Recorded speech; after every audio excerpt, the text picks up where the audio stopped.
오늘 아침 뉴스 연구소. 오늘 아침 뉴스의 맥을 짚어드리는 시간 뉴스 연구소. 오늘도 두 분의 연구위원 나오셨어요. CBS 김정훈 기자, 뉴스톱 김준일 대표, 어서 오십시오. 안녕하세요. 예, 오늘 첫 번째 뉴스 뭐부터 볼까요? 쿠팡 화재 속에 엇갈린 책임의 무게입니다. 네. 쿠팡의 덕평 물류센터 화재 진압 과정에서 목숨을 잃은 김동식 구조대장 연결식이 오늘 오전 9시 30분 경기도 광주 시민체육관에서 열립니다. 이재명 경기도지사가 장의위원장을 맡아서 경기도청장으로 거행됩니다. 예. 앞서 이준석 국민의힘 대표와 전해철 행정안전부 장관, 윤호중 더불어민주당 원내대표 그리고 대선 주자들이 빈소를 찾아서 마지막까지 책임을 완수하다 화염 속에 고립돼 숨진 고 김동식 대장을 추모했습니다. 물류센터 화재는 사고 5일째인 오늘 현재까지도 완전히 진화되지 않은 가운데 소방대원들이 내부 잿더미를 헤쳐가며 마지막 불씨를 잡는 데 전력을 쏟고 있습니다. 예. 한편 인명사고까지 난 이번 화재의 책임 문제도 지적되고 있어요. 사고 당일 국내 법인에 대한 의장과 또 등기이사 자리에서 물러난 김범석 창업자에 대한 비판 여론까지 일고 있네요. 네. 일단 불이 다 안 꺼진 거죠, 지금? 그러니까 잔불이 남은 거죠. 뭐 이제 잔해가 있으면은 들춰보면은 잔불이 또 있고, 그리고 이게 이제 안전진단을 지금 했는데도 오늘 또 해야 된다라는 거거든요. 왜냐하면은 붕괴 위험 아니면은 뭐 낙하물이 떨어진다든지, 그러니까 대규모 인원이 들어가서 한꺼번에 하기가 힘든 상황이에요. 그래서 내일까지 불을 끈다고 합니다. 그리고 오늘 안전진단을 다시 한번 2차 안전진단을 한다는 계획이에요. 네. 그러니까 이제 원인 조사가 아직 제대로 이루어지지 않은 거죠. 뭐 스프링쿨러가 제때 작동을 안 했다, 뭐 경보기가 제때 작동을 안 했다, 뭐 이런 것들은 이제 본격 소방서에서 조사를 해봐야 되는데 거기에 따라서 이제 책임, 뭐 쿠팡에 대한 책임론이 이제 좀 많이 불거질 것으로 보이고요. 지금 뭐 SNS나 뭐 인터넷에서 죄송합니다. 인터넷에서는 쿠팡 탈퇴하겠다. 불매운동 이런 것들이 지금 굉장히 많이 벌어지고 있어요. 그래서 뭐 이렇게 뭐 쿠팡 탈퇴 그래가지고 이제 인증샷도 올리고 그런 건데. 그러니까 최근에 이제 노동자들이, 그러니까 그 택배 노동자들이죠. 뭐 사망 사건이라든지 그리고 이번 화재 사건이라든지 이런 것에 대해서 좀 많이 이제 책임론이 불거지는데 사과가 너무 늦었다. 사과가 뭐 화재 발생한 지 한참 뒤에서야 이제 사과를 했으니까 이거에 대해서도 문제 제기를 하고 있고, 그리고 김범석 의장이 지금 대표이사에서 사퇴를 했거든요. 화재 5시간 만에. 예. 이게 회사 측에서는 원래 예고된 거였다라고 그렇죠. 하는데 그거에 대해서 이거 지금 책임 면하려는 거 아니냐, 이런 좀 안 좋은 여론까지 일어나면서 물론 여러모로. 쿠팡 측에서는 지난달에 확정된 내용이다 뭐 얘기는 하고 있습니다만. 근데 그것도 내년에 시행되는 중대재해처벌법을 피하려고 지금 대표이사를 사퇴한 거 아니냐, 뭐 이런 것까지 있어서 여러모로 좀 어려운 상황입니다.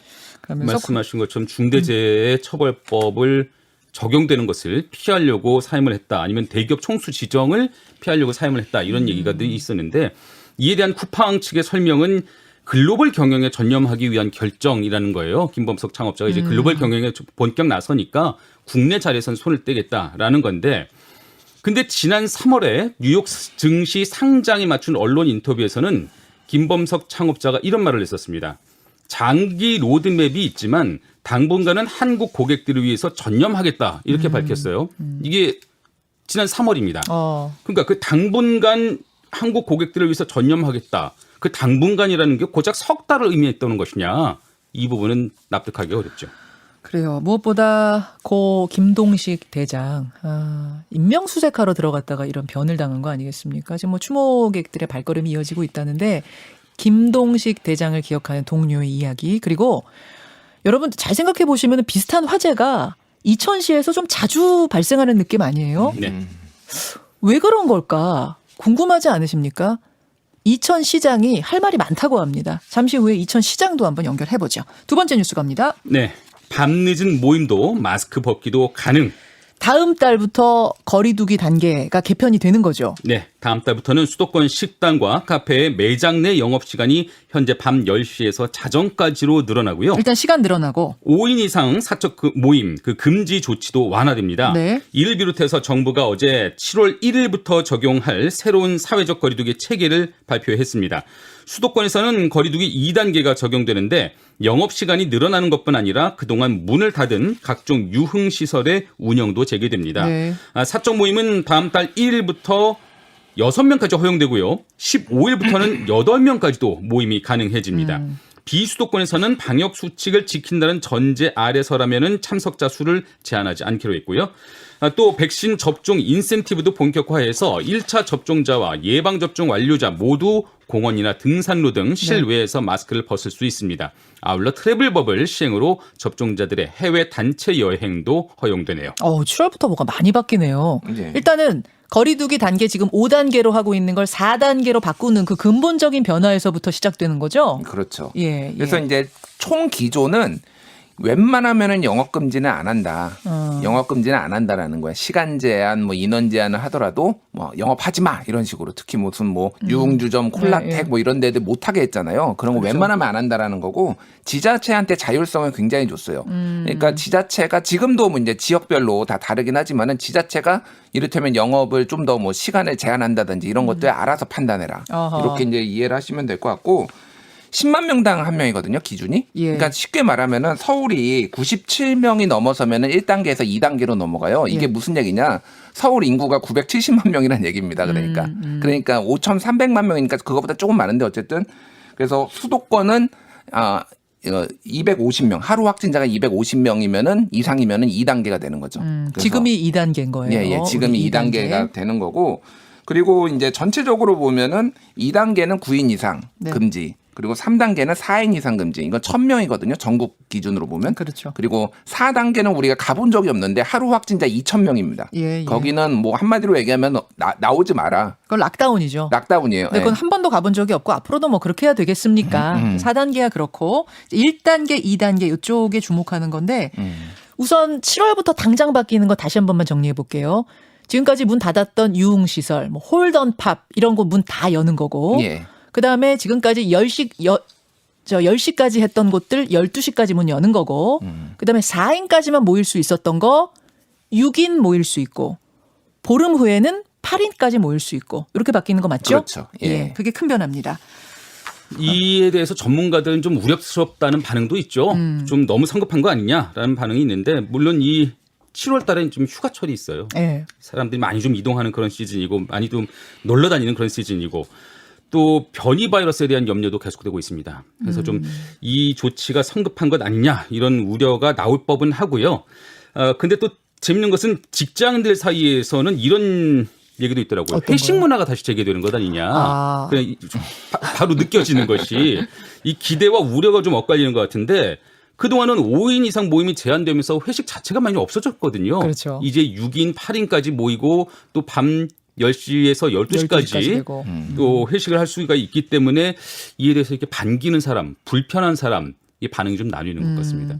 이게 그런 만큼 지금 5인 이상 집합 금지가 꽤 오래됐어요. 이제 네, 6개월, 반년이 됐더라고요. 네, 네. 그래서 오히려 이제 예전으로 돌아가는 건데 그게 생소할 정도로 우리가 맞아요. 큰 변화를 겪었고 또 다른 변화를 이제 겪게 되는 거죠. 이제 회복의 기간이잖아요. 지금 접종률 25% 넘었고 자영업자들 생각하면 언제까지 꽉 막아둘 수만은 없습니다. 그래서 푸는 것이지 이게 마음껏 마스크 벗고 즐기십시오. 침 튀겨가면서 술 마시고 얘기하십시오. 이 얘기는 절대 아니라는 거. 우리부터 잘해야죠. 그러네요. 개개인이 잘해야죠. 예. 자, 다음 뉴스로 갑니다. 김정훈 기자. 윤석열 X파일로 술렁인 정가입니다. 예. 이른바 윤석열 X파일로 지금 정가가 술렁술렁하고 있는데요.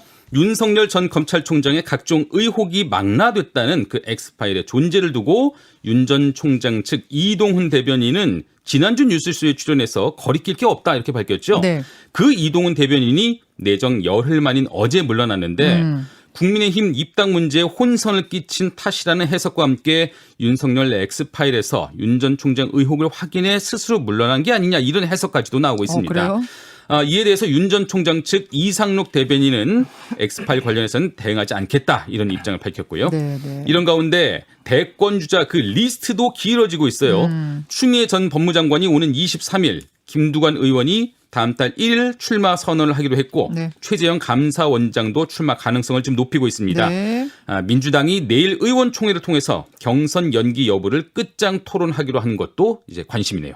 6말 7초 되면은 대권 선언 잇따를 거다 예상은 했는데 진짜 하루 자고 나면은 잠룡 등들의 출마 선언이 이어지고 있어요. 잠룡 풍년 누가 그런 얘기하던데 진짜 줄줄이 이번 주에 줄줄이 등장을 하는 거죠. 예. 좀 눈길을 끈 게 지금 그 P&R 리서치가 머니투데이 의뢰로 지난 19일 1,003명한테 조사를 했는데요. 네. 최재형 감사원장이 5위를 기록했습니다. 4.5%로.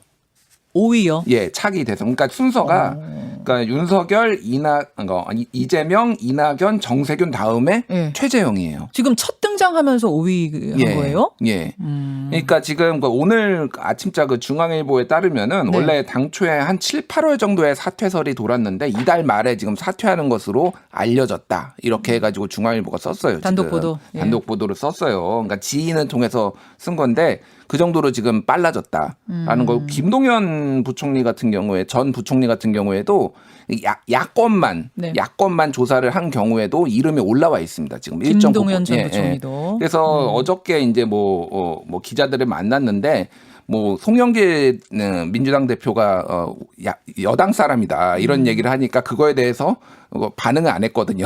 그러니까 좀 이게 운신의 폭을 지금 넓혀두려고 그렇다고 국민의힘 들어가느냐 그것도 답을 안 하고 조금 이렇게 그러니까 좀 대권에 출마 의사를 약간 보이는 것 같아요 지금. 추미애 전 장관은 아예 출마 선언 날짜, 공식 예. 선언 날짜를 못 박았죠. 23일에 예. 추미애 TV 유튜브에서 공식으로 하겠다. 온라인으로 하겠다는 온라인으로 거죠. 하겠다 이렇게 됐고 김두관 의원 같은 경우에는 7월 1일 날 잠정 결정하겠다. 그러니까 발표하겠다? 선언하겠다라고 예. 그랬는데 7월 1일이 네. 지금 미묘한 게 뭐냐면은 이번 주부터 이미 예비 등록입니다. 원래는 역산으로 따지면은 오늘부터예요. 오늘이에요. 예, 예. 오늘이네요, 진짜. 근데 7월 1일 날 한다라는 거는 이거는 경선 연기가 된 거를 지금 전제로 지금 하는 거 아니냐. 그러니까 그러네, 진짜. 깔고서 지금 얘기를 한 거다. 이렇게 아니 진짜 볼 수도 원래 있을 것 같아요. 시간표대로라면 오늘하고 내일 예비 후보 등록해야 돼요. 예, 예. 그러니까 뭐 계산에 따라서는 수요일이다 그럴 수도 있는데 7월 1일은 그거와 비교하면 거리가 한참 멀죠. 뒤죠. 그러니까 이거는 경선 연기를 염두에 둔 것이다. 그래서 지금 그 의원총회 열어가지고 경론이 지금 예상됩니다. 지금 아직 안 연 거죠? 예, 아직 주말 안 사이에 열었습니다. 지금 변화 없는 거죠? 민주당 현재는 경선. 변화는 없고 의원총회 연다라는 거죠. 예, 예. 그 모든 것에 뭐